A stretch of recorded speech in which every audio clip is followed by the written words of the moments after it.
6 سال ہو گئے کہیں شادی کی بات ہی نہیں بن رہی ہے. اپنی خواہشات کو پورا کرنے کے لیے آخر وہ کون سی ایسی چیز ہے؟ ایک ہی پوسٹ پہ بیٹھے ہیں اور ان کو ترقی نہیں مل رہی ہے, ایک ہی جگہ پہ زندگی رک چکی ہے. السلام علیکم ناظرین.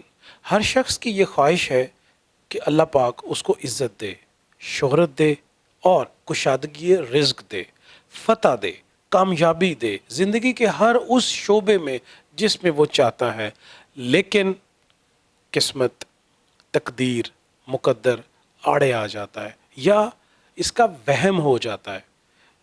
تو آپ کی ترقی, خوشحالی, کامیابی, شہرت, عزت میں کیا چیز رکاوٹ ہے, اس کو کیسے دور کر سکتے ہیں, یہ آج ایک خاص وظیفہ ہوگا سید محمد علی زنجانی صاحب کی طرف سے.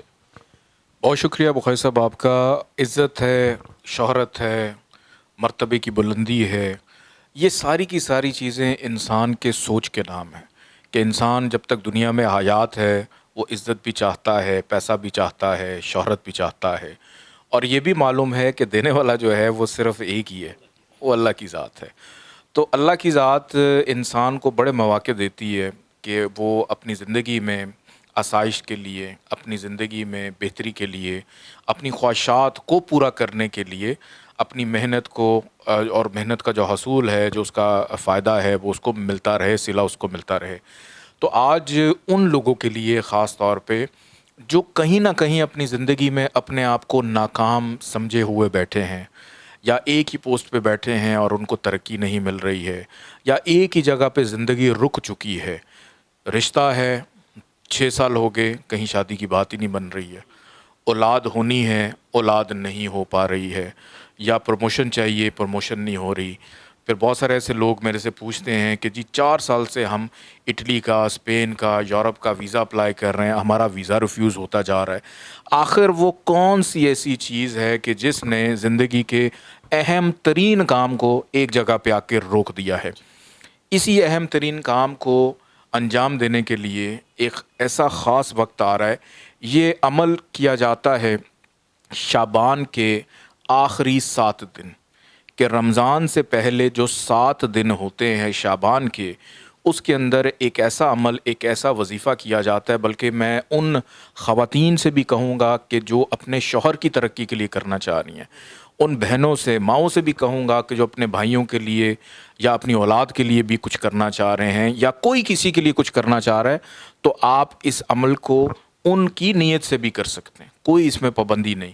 یا اگر 7 دن آپ کسی ایسے ایک سرکل سے گزر رہی ہیں خواتین اور وہ نہیں پڑھ سکتی, تو کوئی اور بھی آپ کی نیت سے کر سکتا ہے. جب حج بدل ہو سکتا ہے تو اس کو پڑھنے میں یا دعا کرنے میں کوئی حرج نہیں ہے. وظیفہ یہ ہے کہ شعبان کے جو آخری 7 دن ہیں, آپ بہتر ہے کہ اگر 23 شعبان سے اس کو شروع کر دیں تو بہت اچھی بات ہے, اور اس کے بعد آخری دن تک آپ اس کو جو ہے, یا 22 شعبان سے بھی آپ شروع کر سکتے ہیں, کیونکہ چاند کا کوئی پتہ نہیں کب آگے پیچھے کر دیں ہمارے روت والے. تو وظیفہ یہ ہے کہ آپ نے اس وظیفے کو پڑھنا ہے صبح فجر کی نماز کے ساتھ. اور فجر یہ شرط ہے, نماز فجر نہیں اگر آپ پڑھ رہے تو پھر یہ وظیفہ مت کیجیے گا. یہ شرط ہے کہ آپ نے فجر کی نماز ادا کرنی ہے, اور صبح سورج کی روشنی نکلنے سے پہلے پہلے آپ نے اس وظیفے کو 617 دفعہ پڑھنا ہے. 14 دفعہ پہلے درود پاک پڑھیں گے, اس کے بعد 617 دفعہ پڑھیں گے یا رافیو یا ودودو بحق کے نصر من اللہ و فتح قریب. اس کو آپ نے 617 دفعہ پڑھنا ہے, اور اینڈ میں آپ پڑھیں گے 14 دفعہ درود پاک. پڑھنے کے بعد اس کا ثواب ہدیہ کریں بی بی فاطمہ زہرا سلام اللہ علیہا, ان کے وسیلے سے اپنے جو بھی جائز آپ کا مقصد ہے اس کے لیے آپ دعا کیجئے. اور اگر اس کے ساتھ ساتھ آپ کے گھر میں بخور فراوانی رزق موجود ہے تو وہ ضرور ساتھ جلائیے گا, اس کے بہت سارے فوائد ہیں. نہیں ہیں تو ابھی آپ سیدعلیزنجانی.com پہ جا کے آپ اس کو منگوا بھی سکتے ہیں. بہت شکریہ. ایک روحانی اور ایسی بابرکت راتوں میں شاہ صاحب نے ایک روحانی وظیفہ بتایا ہے جو یقیناً آپ کو کامیابیوں سے ہمکنار کر سکتا ہے.